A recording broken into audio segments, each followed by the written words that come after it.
اعوذ باللہ من الشیطان الرجیم بسم اللہ الرحمن الرحیم۔ معزز ناظرین السلام علیکم ورحمۃ اللہ وبرکاتہ۔ آج قرآن مجید کے 10ویں پارے کا ہم انشاءاللہ مختصر خلاصہ آپ کے سامنے بیان کرنے کی کوشش کریں گے۔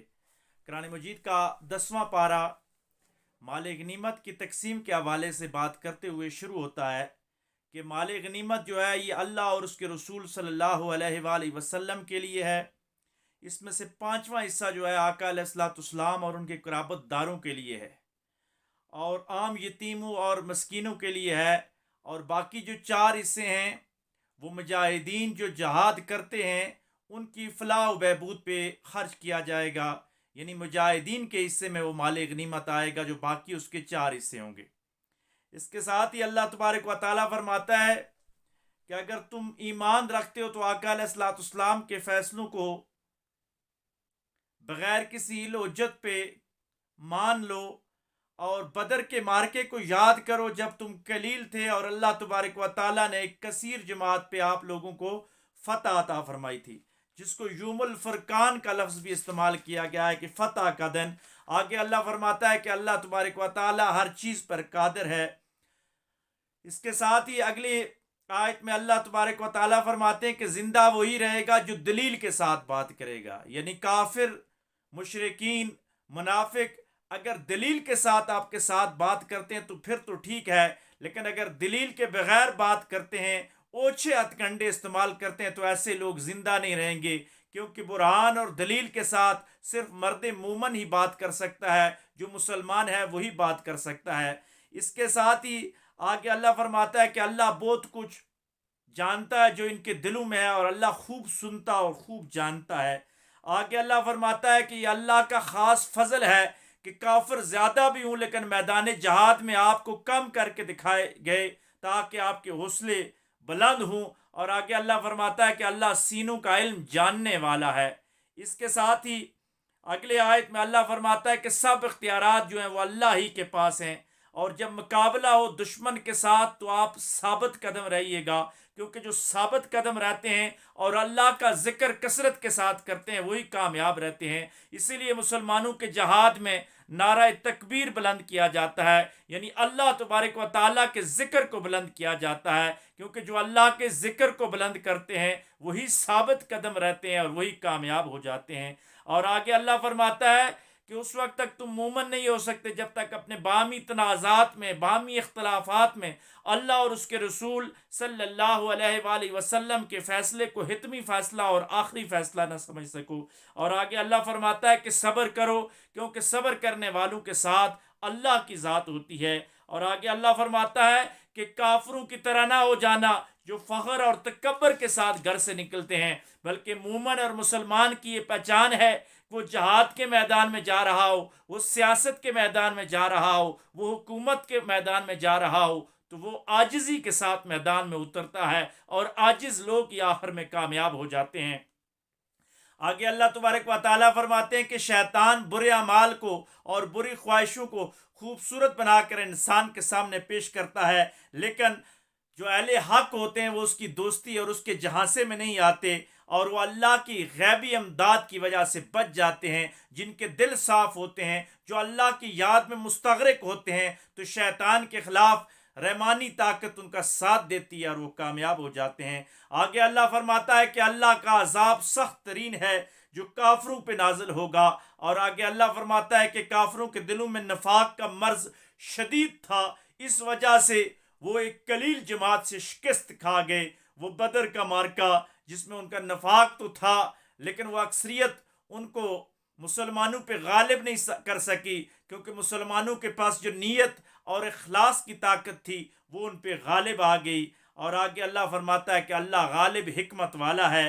اس کے ساتھ ہی آگے اللہ فرماتا ہے کہ فرشتے جب روح نکال کے ان کے آنگ آنگ پہ اور جوڑ جوڑ پہ مار رہے تھے، وہ اس لیے مار رہے تھے کہ یہ جلد مر کر عذاب چکھیں، اور یہ کافر لوگ جو تھے یہ کفر میں شدید تھے اور اللہ کی کتابوں اور اللہ کے رسولوں کا انکار کرتے تھے، اور یہ ظلم عظیم ہے۔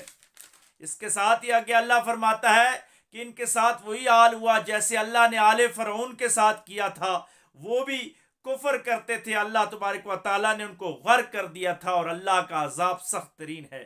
آگے اللہ فرماتا ہے کہ اللہ کسی سے خود نعمت نہیں چھینتا جب تک وہ شخص یا وہ قوم ناشکری پہ نہ اترائے۔ جو قوم بھی شکر کرتی ہے، عاجزی کا راستہ اختیار کرتی ہے، تو اللہ کبھی بھی ان سے نعمت کو چھینتا نہیں، بلکہ اس نعمت میں برکتیں عطا فرما دیتا ہے، کیونکہ اللہ فرماتا ہے کہ جو میری نعمت پہ شکر کرتے ہیں میں ان کو زیادہ عطا فرماتا ہوں۔ اس کے ساتھ ہی اللہ فرماتا ہے کہ ہم نے ناشکری کی وجہ سے بنی اسرائیل کو بھی اور آل فرعون کو بھی غرق کیا۔ پہلے آل فرعون کی بربادی ہوئی، پھر بنی اسرائیل نے جب اللہ کی نعمتوں کا شکر ادا نہیں کیا تو وہ بھی غرق ہو گئے۔ آگے اللہ فرماتا ہے یہودیوں کی خاص مذمت کہ یہودی عہد شکنی کے بڑے ماہر ہیں، یہ ہمیشہ وعدے کر کے وعدے توڑ دیتے ہیں، اور یہ دغا باز اور خائن لوگ ہیں۔ آج بھی دنیا کے اندر یہ اسی ڈگر پہ چل رہے ہیں۔ اللہ ان کو ہدایت نصیب فرمائے اور اسلام کی سمجھ عطا فرمائے۔ آگے اللہ فرماتا ہے کہ دغا بازوں کے خلاف ہمیشہ جنگ کرو، جو لوگ دھوکہ دیتے ہیں، دغا بازی کرتے ہیں، ان کے خلاف جنگ کی جائے۔ آگے اللہ فرماتا ہے کہ کافر لوگ کبھی بھی آپ کو عاجز نہیں کر سکتے، مسلمان کو کافر کبھی بھی عاجز نہیں کر سکتا۔ اس کے ساتھ ہی اللہ فرماتا ہے کہ اپنے اسلحے کی تیاری سے، پلے ہوئے گھوڑوں کی مدد سے ہر وقت جہاد کے لیے تیار رہیے، کیونکہ آپ نے کافروں پہ غالب آنا ہے۔ اور یہ گھوڑوں کا خاص ذکر آیا ہے، اور یہ آقا علیہ الصلوۃ والسلام کی زبانی اللہ میں بتا رہا ہے کہ دنیا کی ابتدائی جنگ ہو یا دنیا کی آخری جنگ ہو، ایٹمی ٹیکنالوجی کے زمانے میں بھی گھوڑوں کی جنگ کی ضرورت پیش رہتی ہے۔ آج بھی دنیا کی جس چھاؤنی میں بھی آپ چلے جائیں تو وہاں پہ گھوڑے پائے جاتے ہیں، اور گھوڑوں کو پالنا یہ مومن کا شعار قرار دیا گیا ہے۔ ایک حدیث کا مفہوم ہے کہ گھوڑے کے سینے پہ اللہ کی رحمت نازل ہوتی ہے، کیونکہ وہ جہاد کے لیے تیار کیا جاتا ہے۔ اللہ فرماتا ہے کہ جو کچھ تم خرچ کرتے ہو اللہ اس کو خوب جانتا ہے، یعنی مجاہدین کی تیاری کے لیے، اسلحہ کی خرید و فروخت کے لیے، اور مسلمانوں کو جہاد میں مضبوط کرنے کے لیے جو آپ خرچ کرتے ہو اللہ اس کا آپ کو اجر عطا فرمائے گا۔ اس کے ساتھ ہی اگلی آیت میں اللہ رب العزت فرماتے ہیں کہ اگر یہ کافر، یہ منافق میدان جنگ میں بھی صلح پر اتر آئیں تو آپ برابری کی شرائط پہ ان کے ساتھ صلح کر سکتے ہیں، اللہ خوب جانتا ہے۔ لیکن اگر وہ آپ کو فریب دینے، آپ کو دھوکہ دینے کی کوشش کریں گے تو اللہ تبارک و تعالیٰ آپ کو آگاہ فرما دے گا، اور اللہ ان کو برباد کر دے گا۔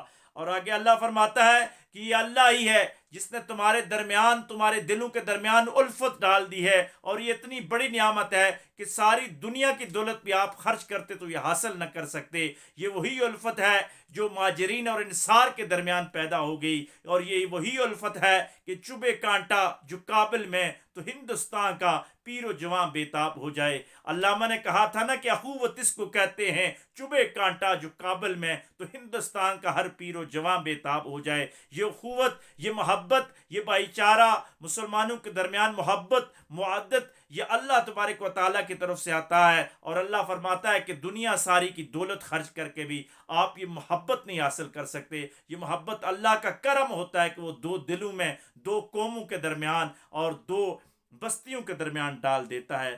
اس کے ساتھ ہی اللہ تبارک و تعالیٰ مہاجرین اور انصار کے فضائل بیان کر رہا ہے کہ مہاجرین نے اپنے گھروں کو چھوڑا اللہ کی رضا کی خاطر، اپنے دیس کو چھوڑا اللہ کی رضا کی خاطر، اور انصار نے اپنی قربانیاں دی، اپنے گھر ان کے لیے قربان کر دیے، اپنے اہل و عیال ان کے آگے رکھ دیے، اپنا فائنینشل سسٹم ان کے ساتھ شیئر کر لیا۔ تو تاریخ نے یہ کبھی منظر نہیں دیکھا ہوگا۔ یہ محمد علیہ الصلوۃ والسلام کے غلام ہی یہ منظر دکھاتے ہیں کہ اللہ کی راہ میں ایک گروہ ہجرت کرتا ہے اور دوسرا ان کو فیسیلیٹ کرتا ہے۔ اور قیام پاکستان میں بھی یہ منظر دیکھا گیا کہ جب موجودہ ہندوستان سے مسلمانوں نے اللہ کی رضا کے لیے دو قومی نظریہ پہ اسلامی جمہوریہ پاکستان کی میں ایک اسلامی ملک بنانے کے لیے ہجرت کی، تو پاکستان کے لوگوں نے بھی اس انداز کے ساتھ ان کو ویلکم کیا کہ دنیا مہاجرین اور انصار کی وہ یاد تازہ ہوگی دنیا کے اندر۔ آج بھی اسی جذبے کی ضرورت ہے کہ ہم پنجابی،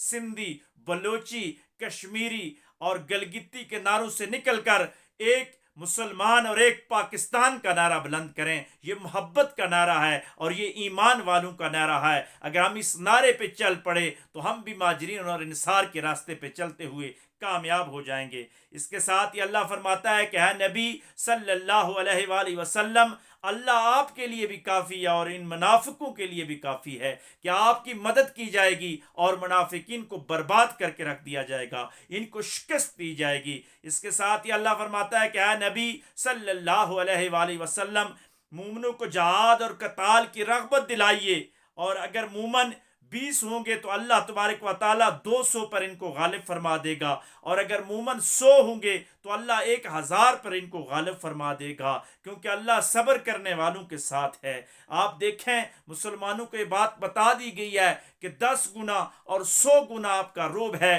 آپ اپنی تعداد کی کمی پہ نہ جائیے، آپ اپنی اخلاص کی دولت، اپنی روحانیت کی دولت کو استعمال کرتے ہوئے، اپنی نظریاتی بلندی اور برتری کو استعمال کرتے ہوئے لا الہ الا اللہ محمد رسول اللہ کی سربلندی کے لیے دنیا میں چلے جائیں، اور آپ دنیا میں کامیاب ہو جائیں گے، اور آخرت تو ہے ہی آپ ہی کا ٹھکانہ۔ اس کے ساتھ ہی اللہ فرماتا ہے کہ قیدیوں کو اگر آپ قتل کر دیتے، یعنی کسی غزوہ میں آقا علیہ الصلوۃ والسلام نے صحابہ کی مشاورت سے قیدیوں سے فدیہ لے کے ان کو چھوڑ دیا، یا مسلمانوں کے بچوں کی تعلیم و تربیت کی وجہ سے چھوڑ دیا، لیکن اللہ فرماتا ہے کہ اگر آپ ان کو قتل کر دیتے تو یہ بھی اچھا اقدام تھا۔ اللہ فرماتا ہے کہ اللہ دنیا کو نہیں بلکہ آخرت کو دیکھتا ہے، اور آخرت کے لیے بہتر فیصلے کرنے کا حکم دیتا ہے۔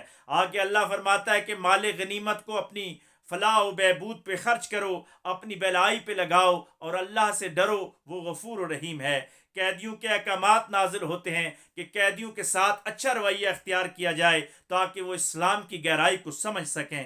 آگے اللہ فرماتا ہے کہ مال دے کے اگر کوئی قیدی جانا چاہے تو یہ بھی جائز ہے، باہمی مشاورت کے ذریعے وقت کے سپریم کمانڈر سے مشاورت کرتے ہوئے، خلیفہ وقت اور حاکم وقت سے اجازت لیتے ہوئے آپ اس وقت یہ فیصلے کر سکتے ہیں۔ آگے اللہ فرماتا ہے کہ اللہ ان کی خیانت تم پہ ظاہر کر دیتا ہے۔ پھر مہاجرین اور انصار کے فضائل بیان کیے جا رہے ہیں۔ یہ مہاجرین اور انصار کا یہ احسان ہے کہ آج دنیا توحید و رسالت کی گن گا رہی ہے۔ اللہ تبارک و تعالی مہاجرین اور انصار کے صدقے قیامت کے دن ہم سب کو بھی جنت الفردوس میں اعلیٰ مقام عطا فرمائے۔ آگے اللہ فرماتا ہے کہ یہ کافر لوگ زمین پہ فساد پھیلاتے ہیں، اس لیے اللہ کو شدید ناپسند ہیں۔ مہاجرین اور انصار کے لیے اللہ تبارک و تعالیٰ نے بخشش کا، رزق کی فراوانی کا اور عزت کا وعدہ کر دیا ہے۔ آپ دیکھیں کہ مہاجرین اور انصار اور ان کی اولادیں ہی تھی کہ جنہوں نے دنیا کو طے و بالا کر کے دنیا میں اسلامی فلاحی ریاست کی بنیادیں رکھی۔ دنیا کے ہیرو جواہرات ان کے قدموں میں آ گئی، روم اور ایران کی سلطنتیں تباہ ہو گئی، ان کے قدموں میں آ گئی، کیونکہ اللہ تبارک و تعالیٰ کا ان کے ساتھ وعدہ تھا، کیونکہ انہوں نے اللہ کے لیے سب کچھ قربان کر دیا، اور اللہ نے ساری دنیا ان کے قدموں میں ڈال دی تھی۔ آگے اللہ فرماتا ہے کہ اللہ ہر چیز پر قادر ہے۔ اس کے ساتھ ہی اگلی سورت توبہ شروع ہو جاتی ہے۔ یہ قرآن مجید کی واحد سورت ہے جو بسم اللہ کے بغیر شروع ہوتی ہے، کیونکہ آقا علیہ الصلوۃ والسلام نے لکھواتے وقت اس کے ساتھ بسم اللہ نہیں لکھوائی تھی۔ سب سے بڑی حکمت یہی ہے کہ جو اللہ اور اس کا رسول دے دے وہ لے لو، جس سے منع کر دے اس سے رک جاؤ۔ تو آقا علیہ الصلوۃ والسلام نے اس کے ساتھ بسم اللہ نہیں لکھی، اس لیے اس کے ساتھ بسم اللہ نہیں ہے، اور اس پہ خاص حکمت مفسرین فرماتے ہیں، چونکہ اس میں کافروں نے جنگ بندی کا معاہدہ توڑا تھا تو ڈائریکٹ ان کے لیے احکامات نازل ہو گئے۔ تو مفسرین فرماتے ہیں کہ اگر چور چوری کر کے مال لے کے بھاگا ہو تو آپ اس کے ساتھ گفتگو کرتے ہوئے بسم اللہ الرحمن الرحیم سے ابتدا نہیں کریں گے، بلکہ آپ سیدھا اس کے ساتھ بات کریں گے، چوری کے مال کی بات کریں گے۔ یہاں وعدہ توڑا ان لوگوں نے، اس لیے ان کے وعدہ توڑنے کی بات کی گئی اور ان کی سزا اور جزا کی بات کی گئی۔ یہ سورت مدنی صورت ہے، اس میں 129 آیات ہیں، 16 رکوع ہیں۔ یہ 9 ہجری کو نازل ہوتی ہے، 2506 الفاظ ہیں اس کے اندر، اور 10,873 حروف ہیں اس کے اندر، اور اس کو سورۃ البرات بھی کہا جاتا ہے، سورۃ التوبہ بھی کہا جاتا ہے، کیونکہ اس میں اہل ایمان کی کچھ کمزوریوں کو اللہ تبارک و تعالیٰ نے معاف فرمایا ہے۔ اس کے ساتھ سب سے ابتدا مشرکین سے معاہدہ کرنے والے اور کے حوالے سے بات ہو رہی ہے کہ انہوں نے معاہدہ توڑ دیا ہے، اس لیے اللہ اور اس کے رسول صلی اللہ علیہ وآلہ وسلم ان سے بیزار ہو گئے ہیں۔ جس شخص سے اللہ اور اس کے رسول صلی اللہ علیہ وآلہ وسلم بیزار ہو جائیں، جس قوم سے، جس گروہ سے اور جس بستی سے وہ مایوس ہو جائیں، بیزار ہو جائیں، تو وہ بستی برباد ہو جاتی ہے، وہ قوم برباد ہو جاتی ہے، وہ گروہ برباد ہو جاتا ہے۔ آگے اللہ فرماتا ہے کہ مشرکوں کو کہہ دو کہ صرف 4 مہینے کی مہلت ہے، کیونکہ 9 ہجری میں یہ بات ہوئی، یہ آیات نازل ہوئی، اور 4 مہینوں کے بعد پھر فتح مکہ ہوتی ہے، ان کی مہلت ختم ہو جاتی ہے اور مسلمان فاتح بن کے اس حرم پاک کی سرزمین میں داخل ہوتے ہیں، اور مشرقین کے لیے دردناک اور ذلت کا عذاب آ جاتا ہے۔ حج اکبر کی بات کی گئی کہ حجت الوداع کا وہ دن آئے گا جس دن فتح مبین کے جشن منائے جائیں گے۔ اس کے ساتھ ہی اللہ تبارک و تعالیٰ فرماتا ہے کہ اللہ بیزار ہیں ان مشرکوں سے، کہ یہ اللہ کو بھی شکست نہیں دے سکتے اور یہ مسلمانوں کو بھی شکست نہیں دے سکتے، کیونکہ اللہ متقی لوگوں کو پسند کرتا ہے، پرہیزگار لوگوں کو پسند کرتا ہے، اور وہ پرہیزگار لوگوں کے ساتھ ہی ہوتا ہے۔ آگے اللہ فرماتا ہے کہ کافروں کے خلاف یہ حرمت کے 4 ماہ ہیں، جو حرمت کے 4 مہینوں کا پچھلی آیات میں بھی ذکر کیا گیا، پچھلی صورتوں میں بھی ذکر کیا گیا کہ ان حرمت والے ایام میں جہاد اور قتال نہیں ہوتا۔ اور پھر اللہ فرماتا ہے کہ اگر یہ لوگ ایمان لے آئیں اور زکوٰۃ دیں تو پھر اللہ ان کو معاف فرما دے گا اگر یہ استغفار کریں گے۔ آگے اللہ فرماتا ہے کہ مشرک اگر پناہ مانگے تو اس کو پناہ دے دو، کیونکہ پناہ کے دوران یہ اسلام کے نظام کو سمجھ جائے گا، اس کے لیے ہدایت کا راستہ آسان ہو جائے گا۔ آگے اللہ صلح حدیبیہ توڑنے والوں کا انجام بتا رہا ہے کہ جنہوں نے اللہ کی آیات کو پس پشت ڈال دیا، اللہ اور اس کے رسول صلی اللہ علیہ وآلہ وسلم کے ساتھ معاہدہ توڑ دیا، تو ان قریب وہ دنیاوی طور پہ بھی اس کا انجام پائیں گے، اور آخرت کے لیے تو ہے ہی ان کے آگے دردناک عذاب ہے ان کے لیے۔ اس کے ساتھ ہی اللہ فرماتا ہے کہ یہودی عہد توڑنے میں مہارت رکھتے ہیں، اس لیے یہودیوں پہ کبھی اعتبار نہیں کرنا چاہیے۔ توبہ اور نماز کی طرف آنے والے جو ہیں وہ تمہارے بھائی ہیں، وہ مسلمان ہیں، ان کو اپنے گلے سے لگا لینا چاہیے، کیونکہ غزوہ حنین میں کچھ لوگ پیچھے رہ گئے تھے تو ان کا ذکر ہوا ہے کہ اگر وہ توبہ کرتے ہیں تو اللہ کی طرف آ جاتے ہیں تو اللہ ان کو مقبول فرماتا ہے، لیکن جو لوگ عہد توڑتے ہیں ان کے خلاف اللہ فرماتا ہے کہ جنگ کرو، جہاد کرو، اور تم ان سے لڑو جنہوں نے تمہیں وطن سے نکالا، یعنی مشرکین مکہ کے ساتھ لڑنے کی بات ہو رہی ہے، اور ان کو شکست دے کر اللہ تمہارے سینوں میں ٹھنڈک ڈال دے گا۔ جب کفر کو شکست ہوتی ہے، جب طاغوت ٹوٹتا ہے، جب ظلم برباد ہوتا ہے، جب ظالم جل رہا ہوتا ہے، تو مظلوم کے کلیجے میں ٹھنڈ پڑ جاتی ہے۔ اللہ نے فتح مکہ کے دن مہاجرین اور انصار کے سینوں میں بھی اسی طرح ایمان کی ٹھنڈ ڈال دی تھی، جب طاغوت ڈوب رہا تھا، حق غالب آ رہا تھا اور باطل مٹ رہا تھا، اور میرے آقا علیہ الصلوۃ والسلام فرما رہے تھے کہ باطل تو ہے ہی مٹنے کے لیے۔ آگے اللہ فرماتا ہے کہ توبہ کرنے والوں پہ اللہ کا غصہ ختم ہو جاتا ہے، یعنی فتح مکہ کے دن بھی جو لوگ ایمان لے آئے، جنہوں نے توبہ کر لی، اللہ کا غصہ ان پہ ٹھنڈا ہو گیا اور وہ مسلمانوں کی جماعت میں شامل ہو گئے۔ آگے اللہ فرماتا ہے کہ آزمائش یعنی جہاد کے بغیر اسلام مکمل نہیں ہے، مسلمان ضرور آزمایا جاتا ہے۔ آگے اللہ فرماتا ہے کہ اللہ خوب خبر رکھتا ہے جو چیزیں تم سوچتے ہو، تمہارے قلوب و اذہان میں جو باتیں ہوتی ہیں وہ اللہ کو خوب معلوم ہوتی ہیں۔ آگے اللہ فرماتا ہے کہ مشرک مسجد الحرام میں بھی نہیں آ سکتے اور دوسری بھی کسی مسجد میں نہیں آ سکتے، کیونکہ یہ نجس ہیں، یہ ناپاک ہیں، اور ان پہ جنت حرام کر دی گئی ہے۔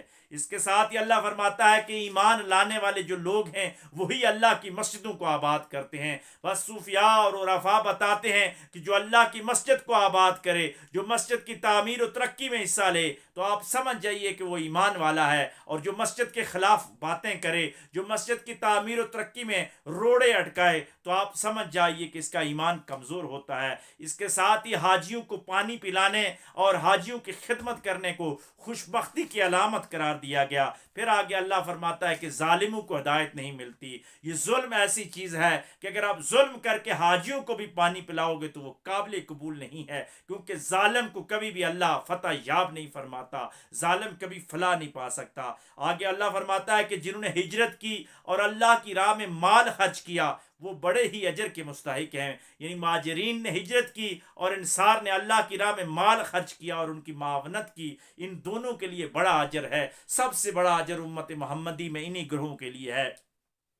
اللہ فرماتا ہے کہ ان کے لیے ان کے رب کی طرف سے بڑی خوشخبریاں ہیں۔ آگے اللہ فرماتا ہے کہ خونی رشتہ دار بھی اگر مشرک ہو جائیں تو آپ ان کا ساتھ چھوڑ دیں، آپ حق کی جماعت والے ہیں۔ مومن کبھی کافروں کا وارث نہیں ہو سکتا اور کافر کبھی مومنوں کے وارث نہیں ہو سکتے۔ اللہ فرماتا ہے کہ یہ جو گمراہ ہوئے ان قریب وہ جہنم میں اوندے منہ گرائے جائیں گے۔ آگے اللہ فرماتا ہے کہ غزوہ حنین میں کثرت کے باوجود بھی تم لوگ کمزور ٹھہرے، کیوں؟ پھر اللہ نے فرشتوں کے ذریعے تمہاری مدد کی۔ اس لیے اللہ فرماتا ہے کہ یہ کثرت اور قلت کی بات نہیں ہوتی، یہ اللہ کی نصرت، اللہ کی تائید اور باطنی طاقت کی بات ہوتی ہے۔ لیکن اللہ فرماتا ہے کہ ان کمزوریوں پہ جب آپ نے توبہ کی، اللہ توبہ کرنے والوں کو پسند کرتا ہے اور معاف کرنے والا اور بڑا رحم کرنے والا ہے۔ آگے پھر اللہ فرماتا ہے کہ مشرک نجس ہیں، یہ مسجد الحرام سمیت کسی بھی مسجد میں نہیں آ سکتے۔ اور آگے اللہ فرماتا ہے کہ انصار پہ جب اللہ کا فضل ہوگا ان قریب اور وہ غنی ہو جائیں گے، کیونکہ ان مہاجرین اور انصار پہ یہ اللہ کا فضل ہوا اور وہ غنی ہو گئے۔ آگے اللہ فرماتا ہے کہ اہل کتاب کے خلاف بھی جہاد کرو۔ کیوں جہاد کرو؟ کہ یہودیوں نے حضرت عزیز علیہ السلام کو اللہ کا بیٹا ٹھہرایا، جو شرک ہے، اور عیسائی عیسیٰ علیہ السلام کو اللہ کا بیٹا بناتے ہیں، حالانکہ اللہ اولاد سے بھی پاک ہے، وہ ماں باپ سے بھی پاک ہے، وہ معبود الہ ہے، وہ باری تعالیٰ ہے، وہ واحد ہے، وہ یکتا ہے۔ ان کے شرک کی وجہ سے ان کے ساتھ جہاد کا حکم دیا گیا ہے۔ آگے اللہ فرماتا ہے کہ کافر نور الہی کو بجھانا چاہتے ہیں، یہ توحید کی شمع کو بجھانا چاہتے ہیں، لیکن اللہ اس شمع کو کبھی بھی نہیں بجھنے دے گا۔ یہ نور معرفت کی شمع قیامت تک روشن رہیں گی۔ یہ کبھی انبیاء کی صورت میں، کبھی صلحاء کی صورت میں، کبھی عرفاء کی صورت میں، یہ ہمیشہ زندہ و جاوید رہیں گی۔ اللہ فرماتا ہے کہ اللہ کا دین غالب ہے اور یہ مشرکوں کو سخت ناپسند ہے، لیکن اللہ کا دین غالب آ کے رہے گا، یہ ہمیشہ غالب ہے، یہ مغلوب ہونے کے لیے آیا ہی نہیں۔ یا اللہ کا دین ہر وقت غالب رہے گا، صرف مسلمان اگر اس کے غالب رہنے کے لیے دل سے کوشش کریں۔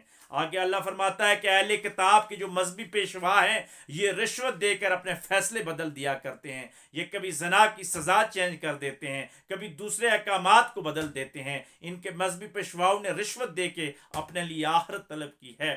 آج بھی مسلمانوں کے اندر اگر کوئی مذہبی پیشوا پیسہ دے کر غلط فتویٰ جاری کرتے ہیں، مسلمانوں میں افتراق و اختلاف ڈالتے ہیں، فرقہ واریت پھیلاتے ہیں، تو وہ اپنا ٹھکانہ جہنم تصور کریں۔ آگے اللہ فرماتا ہے کہ یہ لوگ زکوٰۃ نہیں دیتے، منافقوں کی نشانی ہے کہ یہ زکوٰۃ نہیں دیتے، اور جو لوگ زکوٰۃ نہیں دیتے اللہ فرماتا ہے کہ ان کا مال گرم کر کے اس کے نشان ان کے جسموں پہ لگائے جائیں گے اور ان کے جسموں کو داغا جائے گا۔ اللہ ایسے مال سے بچائے جس سے آخرت میں ہمیں جلایا جائے۔ آگے اللہ فرماتا ہے کہ 4 ماہ حرمت والے ہیں، ان میں حرمت ہے، ان میں جہاد اور قتال سے منع کیا گیا ہے۔ اس کے ساتھ ہی اللہ فرماتا ہے کہ اللہ پرہیزگاروں کے ساتھ ہے۔ ایمان اور جہاد لازم و ملزوم ہیں، جو ایمان لاتے ہیں وہ جہاد ضرور کرتے ہیں، اور اللہ ہر چیز پر قادر ہے۔ اس کے ساتھ ہی اللہ غار سور والی رات کا ذکر کر رہا ہے کہ جب تم 2 تھے، یعنی حضرت ابوبکر صدیق رضی اللہ تعالیٰ عنہ اور آقا علیہ الصلوۃ والسلام۔ اللہ فرماتا ہے کہ جب صدیق اکبر آقا علیہ الصلوۃ والسلام کے بارے میں غم فرما رہے تھے تو اللہ نے فرمایا حضور کی زبانی کہ غم نہ کر، اللہ ہمارے ساتھ ہے۔ ولی کی نشانی یہ ہوتی ہے کہ وہ اپنے لیے خوف اور غم نہیں رکھتا،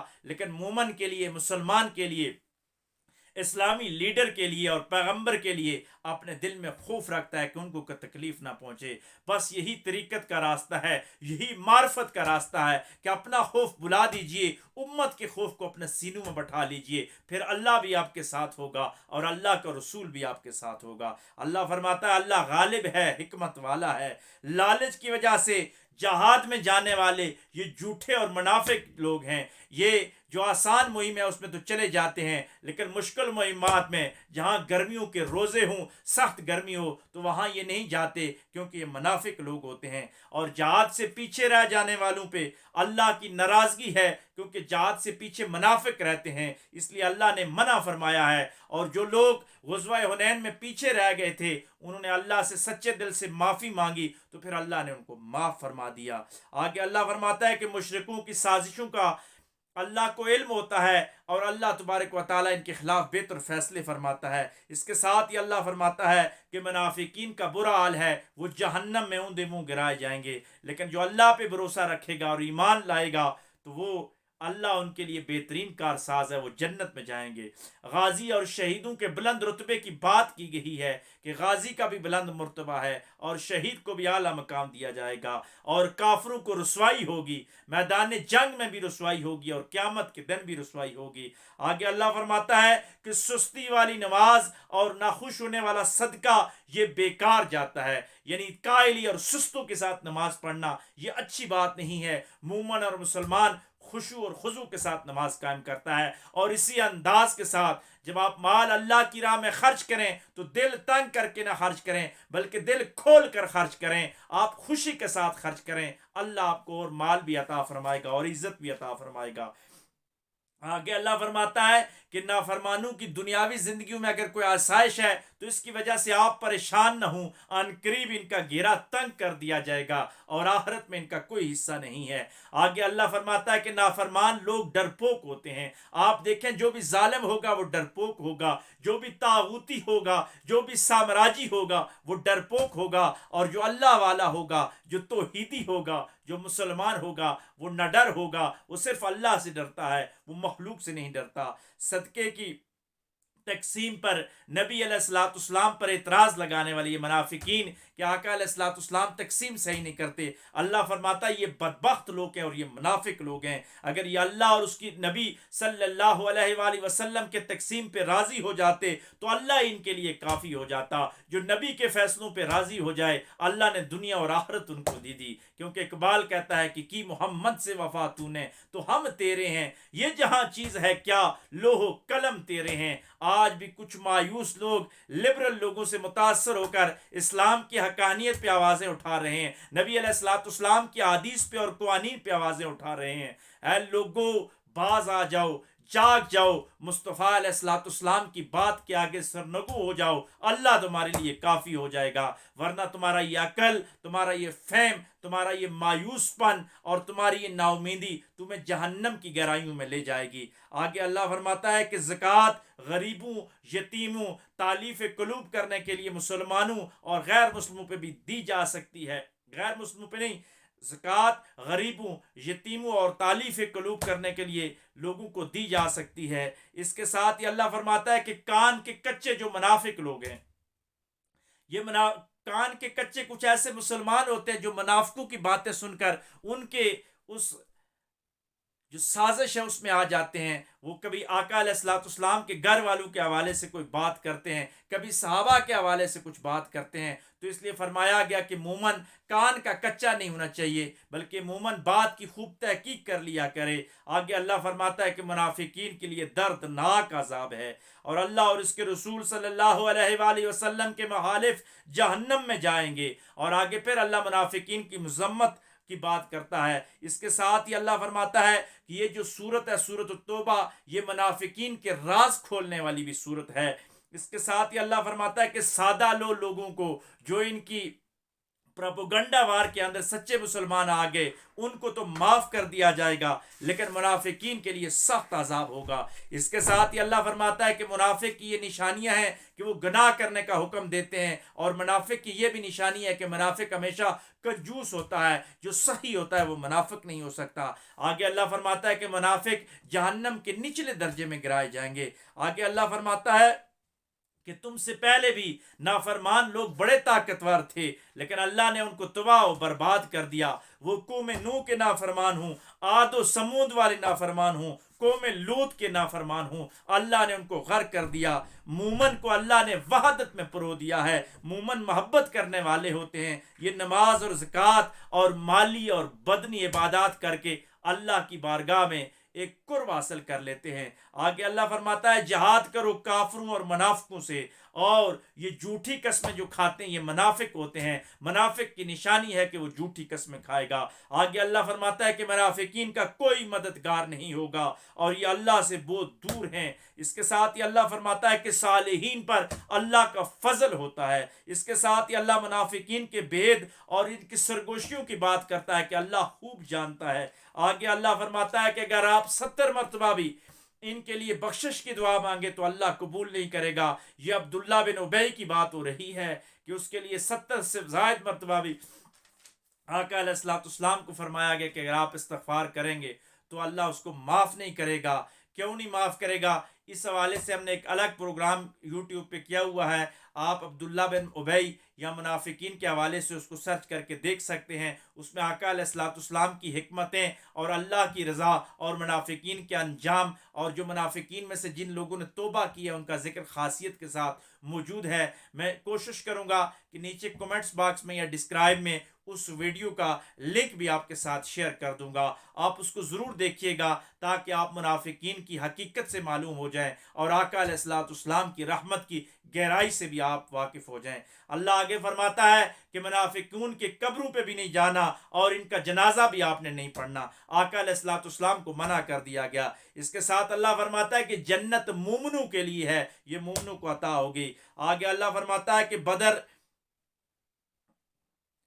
بدر کے لوگ جو ہیں ان کی فضیلت اللہ بیان فرما رہا ہے. اور جو لوگ جہاد سے رخصت مانگ رہے تھے، وہ منافقین جو بہانہ بنا بنا کر نکل رہے تھے، اللہ ان کا ذکر کر رہا ہے. لیکن ہاں، وہ سچے مسلمان جو معذور ہیں، جو اپائج ہیں، جو چل پھر نہیں سکتے، وہ فائنینشلی طریقے سے پروپوگنڈا وار سے مجاہدین کی مدد کر سکتے ہیں. لیکن اگر پریکٹیکلی وہ میدان جنگ میں نہیں جاتے تو ان کے لیے کوئی گناہ نہیں ہے، وہ گھر بیٹھ سکتے ہیں. میرے نبی علیہ الصلوۃ والسلام نے حضرت عثمان کو اپنی بیوی کی عیالداری کے لیے، بیوی کی تیمارداری کے لیے چھوڑ کر ان کو مال غنیمت بھی دیا. تو معلوم یہ ہوتا ہے کہ آپ اپنے گھر والوں کی فلاح و بہبود کے لیے اگر کوئی بیمار ہے یا کوئی اہم ڈیوٹیاں ہیں تو آپ سپہ سالار سے اجازت لے کے، رخصت لے کر میدان جہاد سے پیچھے آ سکتے ہیں. لیکن جان بوجھ کر پیٹ پھیرنا اور کفر سے مغلوب ہو کر بھاگنا یہ مسلمان کا شیوا نہیں، یہ منافق کا شیوا ہے.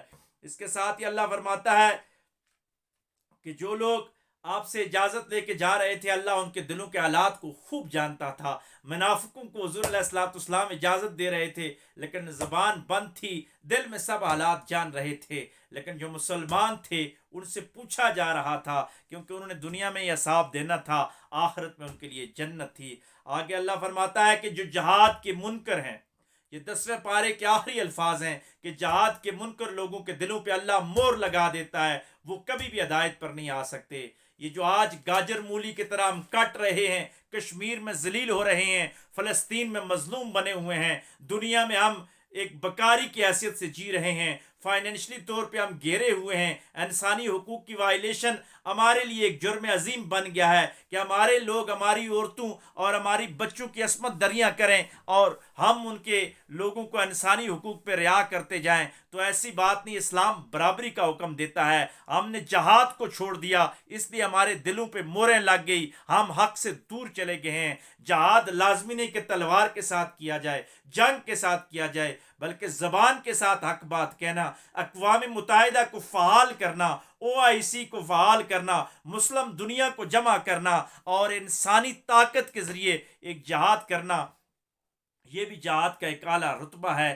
اللہ میں جہاد کی گہرائیوں سے نوازے. آقا علیہ الصلوۃ والسلام کی ایک حدیث کے مفہوم کے ساتھ آج کے پروگرام کو ختم کرتے ہیں کہ آقا علیہ الصلوۃ والسلام نے فرمایا کہ وہ منافق ہو کے مرا جس نے جہاد میں جانے کی تمنا ہی کبھی زندگی میں نہ کی ہو یا شہید ہونے کی تمنا ہی نہ کی ہو. تو اس لیے ہمیں ہر وقت جہاد کے لیے تیار رہنا چاہیے. اسلامی سلطنت اور اپنے حکمرانوں کو اس بات پہ باور کروانا چاہیے کہ ظلم کے خلاف جہاد فرض ہے، اسلام کی کوہان ہے، اسلام کی چوٹی جو ہے یہ جہاد ہے. اللہ تبارک و تعالیٰ میں جہاد اصغر اور جہاد اکبر دونوں کرنے کی توفیق عطا فرمائے. آج کے پروگرام میں اگر کوئی غلطی ہوئی ہے تو اللہ تبارک و تعالیٰ میں معاف فرمائے. جو اچھی بات ہوئی ہے اس کو شیئر کیجئے، اپنے دوستوں کے ساتھ، رشتہ داروں کے ساتھ، چاہنے والوں کے ساتھ اس پروگرام کو شیئر کیجئے گا. اگر کوئی سوال ہو تو کمنٹس باکس میں میرے ذاتی نمبر پہ جی میل میں جا کے آپ رابطہ کر سکتے ہیں. انشاءاللہ آپ کے سوالوں کے جوابات دیے جائیں گے. وآخر دعوانا ان الحمد للہ رب العالمین.